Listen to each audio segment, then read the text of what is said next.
meus consagrados, tudo bem com vossas senhorias? Já estão almoçando ou nem almoçaram ainda? Aqui sou eu, mais um Lucas, trazendo os dois últimos jogos e o último vídeo da série sobre a evolução gráfica e lore do mascote não oficial do Sony, do nosso querido Crash Bandicoot, bem como algumas curiosidades adicionais. Sim, a gente ainda tem algumas curiosidades sobrando para contar, e inclusive é sobre elas que nós vamos começar o vídeo. Então, sem mais delongas, bora para ele! Primeiramente, eu quero trazer duas curiosidades que eu achei muito legais. A primeira é de que mesmo o Crash ele não sendo o mascote oficial da Sony, ele já foi o mascote de um programa School and Youth da Leuquemia e Linfoma Society, ou Sociedade de Leucemia e Linfoma. Isso foi em associação com a Vivendi e com a Sierra Games. A intenção de usar Crash Bandicoot para essa causa foi para aumentar a conscientização sobre essa doença entre crianças e jovens, e isso foi algo que eu realmente achei fantástico. Outra coisa é que uma espécie de milhões de anos atrás, da família das criaturas Peramelidae, que são as precursoras dos Bandicoots, foram nomeados como a espécie Crash Bandicoot. Então hoje existe uma espécie chamada de Crash Bandicoot em homenagem ao nosso querido marsupial. Já em game, há algumas outras curiosidades pra gente trazer. A dancinha do Crash, por exemplo, quando ele passa de fase, ela foi inserida a partir do Crash 2, ela foi devido a um comercial japonês que fez a divulgação do Crash.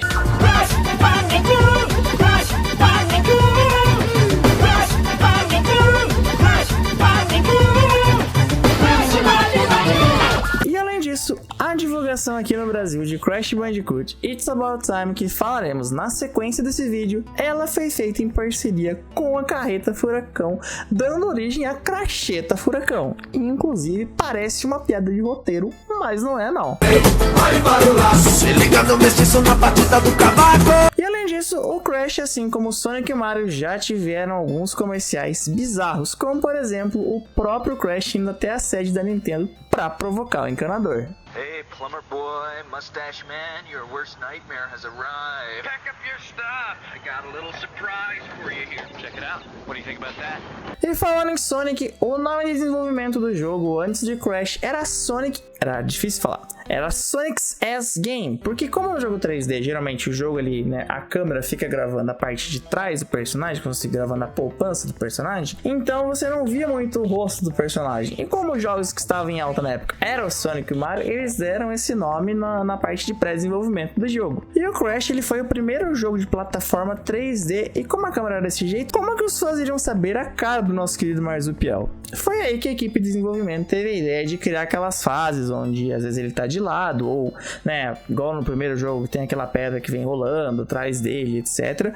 Então, para poder deixar a câmera de frente, para que os jogadores, né, pudessem ver a cara do personagem principal. E além disso, diferente dos marsupiais que são base pro Crash, que eles têm uma cor de pelagem mais puxada pro bege, a cor do Crash é laranja, por isso inclusive ele foi confundido com uma raposa várias vezes, se deve ao fato de que eles não queriam que a cor do Crash se confundisse com a cor do cenário. Já com relação a personagens, Penta Penguin, por exemplo, tem apenas uma aparição confirmada, que é em Crash Team Racing.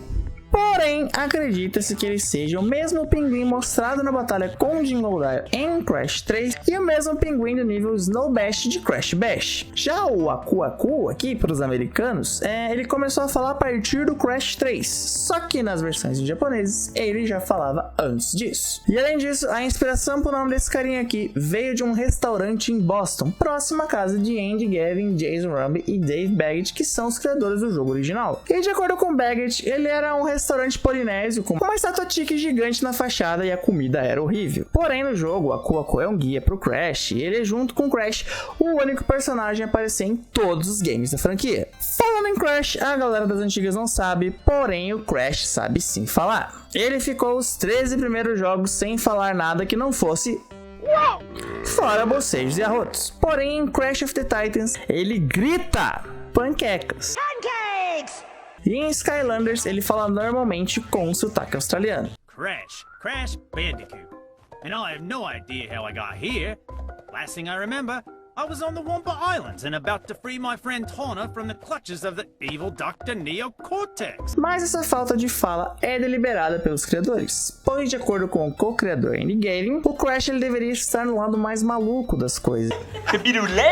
Então foi acordado que era melhor, como é que posso dizer? Que a melhor maneira de transmitir a personalidade divertida seria o Crash reagir inocentemente às coisas à volta dele. E por fim, sobre a franquia como um todo, apesar de ter aberto a franquia para outros consoles, os jogos mais bem avaliados do Crash até então são os jogos que eram exclusivos para o PlayStation.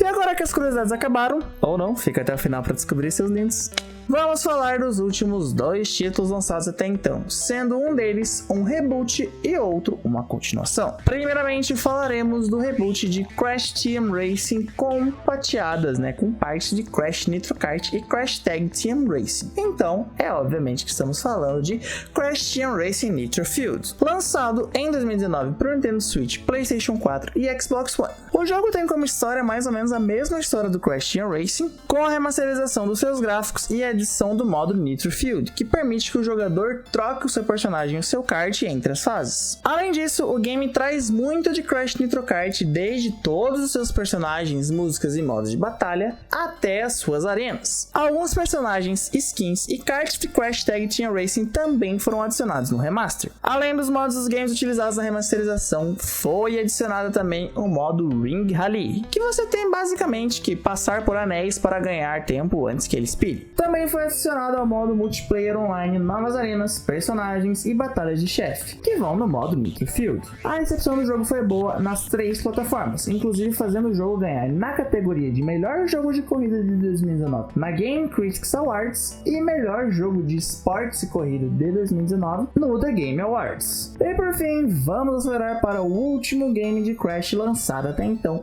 em 2020, para PS4 e mais um Xbox, e em 2021 para PS5, além de ser lançado para a série de X-Caixa XS e Nintendo Switch em 2021. Falaremos de Crash Bandicoot 4 It's About Time. A história de It's About Time começa no fim dos eventos de Crash Bandicoot 3 Warped, onde a máscara tique do mal Uka Uka tenta libertar a si mesma do calvo e do chorão, famoso Senhor do Tempo. Eu não sou Senhor do Tempo, mas eu sei que vai chover. Eu me sinto muito bem quando eu fico com você. E no seu último esforço, ela abre uma fenda no tecido do espaço temporal e cai a mimir pelo esforço. Cortex e Trope tacam o foda-se pra Uka Uka, carpem o lote o mais rápido possível dali e descobrem que essas fendas se ligam com todo o multiverso. E como esses caras são biruleibos, Biruleibos?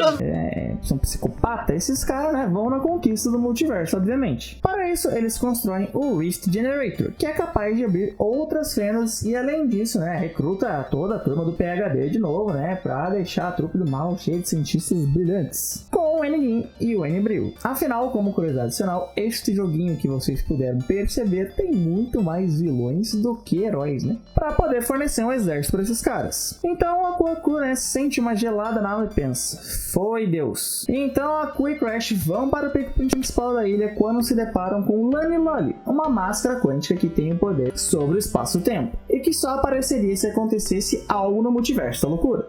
As coisas saíram do controle. Então a Lani vai investigar as fendas com a Crash e o Coco enquanto combate o caos causado pelos cientistas desprovidos de cabelo nas entradas. Eis que, nas aventuras, há a volta de uma personagem bem antiga no jogo. Tauna agora está de volta, porém numa versão do multiverso que ajuda enquanto ainda está na sua própria empreitada. Além disso, o antigo vilão e agora dono de restaurante Jingo Dalion se vê no meio do rolê depois que o seu restaurante rival acaba incendiando seu negócio e ele é sugado para outra dimensão. Você é vergonha da profissão! Indiretamente, ele acaba ajudando os irmãos em diversos pontos nas suas ações pelo espaço-tempo. Na sequência, o Crash e o Coco acham mais 2 máscaras quânticas, Akano e Kupunawa, e os auxiliam a ajudar, contra os capangas da dupla de doutores. E após isso, e logo após que o Cortex é derrotado, Mais uma vez eu sei. Trope o trai e mostra sua nova aliada, ele mesma vindo numa versão do Omoto, uma versão do multiverso, só que numa versão feminina, o mesmo multiverso da qual pertence a Tauna. Então o careca tá pistola e resolve se unir com os Bandicoots antes que os planos do Trope de refazer o multiverso e apagar todos eles da existência funcionem. Eu tô falando que o Xangão da massa tá inspirando direções? Spoiler de Aftermath. Então a turma vai em busca da última máscara, Ika Ika, e depois vão se reunir com Talna e Dangodile. Então a galerinha do bem dá um pé na bunda dos tropes e as máscaras destroem o Rift Generator, deixando os jogadores de League of Legends irritados e selando as interrupções do espaço-tempo. Quando eles foram comemorar numa cidade futurística, Cortex trai o grupo e rouba Kupuna lá para viajar no tempo de volta a 1996 para tentar evitar a criação do Crash por ele mesmo. Mas, no final das contas, como sempre, ele não tem sucesso em convencer o seu eu do passado a abandonar o experimento e matar o Crash atual. O Coco e o Aku Aku que o seguiam estavam aí, né? Que o seguiram desde o futuro. Enquanto as máscaras quânticas o banem pra puta que pariu, ou pro fim do universo, como você desejar, o Cortex passado prossegue com o experimento preparando-se para fazer uma lavagem cerebral no Crash passado com o Vort Cortex. Aquela máquina, a primeira máquina lá no primeiro jogo. Só que o Crash do presente acidentalmente destrói a fonte de energia do Vortex, fazendo com que ele funcione mal e rejeite seu eu do passado e acabando garantindo assim sua própria existência. O Dangodile reconstrói e reabre sua lanchonete, o Cortex acaba relaxando numa praia e desfruta de paz e sossego, além de ser vilão, cara que é folga, é mole? E o Crash, a Coco, a Tawny, a Aku Aku e as máscaras Quantum acabam jogando videogame na casa deles lá. Após o epílogo narrado por Crash detalhando os destinos e paradeiros dos personagens do jogo, o relaxamento de Cortex é interrompido pelo súbito aparecimento de Uka Uka. Será que teremos continuação por aí? Já com relação ao gameplay, o jogo mantém o estilo de plataforma original da franquia, alterando algumas fases para câmera frontal ou lateral, porém tendo 5 personagens jogáveis na franquia. Via de regra, utiliza-se nosso herói principal ou a sua irmã, com as suas mecânicas de salto, salto duplo, tornadinho de leve, etc, Além de poder pendurar, agarrar e pular através de trilhos ou correr ao longo de algumas paredes específicas. Além deles, em alguma das fases joga-se com o Neocortex, que usa uma arma que transforma inimigos em plataformas sólidas e ou saltitantes. Dangodile com sua arma a vácuo para fazer pacotes de bife e sugar e disparar inimigos e objetos, e a Talna, que tem alguns movimentos do Crash e da Coco e também pode usar um gancho de grappling para alcançar objetos e locais de longas distâncias. O jogo possui 2 modos, o modo retrô, com uma quantidade de vidas, e o modo moderno, onde o jogador volta do último ponto de controle, o último checkpoint que ele alcançou antes de morrer. O game ainda conta com as boas e velhas frutas Wumpa, que dão uma vida extra ao coletar 100 lá no modo retrô, as caixas com frutas, vidas, as máscaras do Aku Aku, etc, que pegando 3 você ganha um power up, e isso acontece desde o primeiro Crash, mas eu só deixei pra contar agora porque eu sou um pilantra,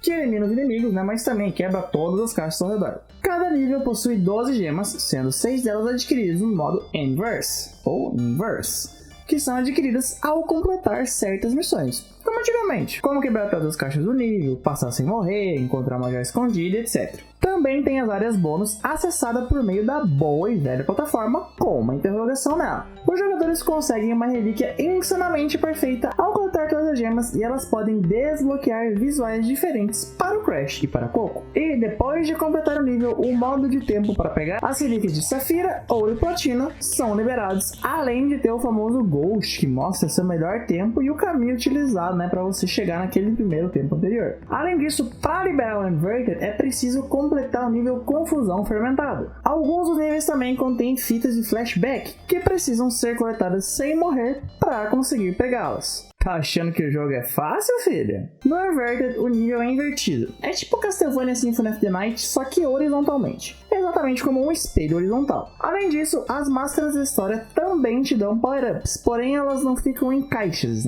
E sim, elas se materializam em áreas específicas. A Lani Loli entra e sai da tangibilidade, a Kano concede um poderoso giro de matéria escura que te faz deslizar pelo ar e desviar de projéteis, Kupuna diminui o fluxo temporal e Ika Ika pode reverter a gravidade. O jogo apresenta modos multiplayer locais co-op e competitivos. As críticas de Crash 4 It's About Time são geralmente favoráveis para todas as plataformas, tendo sido vendidas cerca de 42 mil unidades no primeiro mês e foi indicada para 4 prêmios entre 2020 e 2021. Bom, meus consagrados, espero que vocês tenham curtido conhecer mais sobre a franquia de Crash Bandicoot de maneira geral, e que para mim também é uma franquia nostálgica, porque eu jogava muito isso, principalmente principalmente os jogos de PlayStation 1. E, obviamente, foi um jogo que me marcou do fundo do coração. Manda nos comentários os próximos jogos que vocês gostariam, né, de ter essa série de evolução gráfica, essa série de vídeos. E, como sempre, não deixe de se inscrever, curtir, compartilhar, ativa o sininho para não perder os próximos.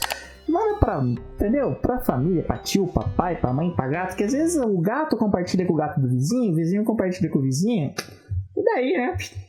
Vocês sabem que vocês são tudo pra esse canal e eu espero muito conseguir trazer conteúdo de qualidade pra sempre pra vocês e sempre poder tirar um de vocês a cada vídeo. Tamo junto e até o próximo vídeo.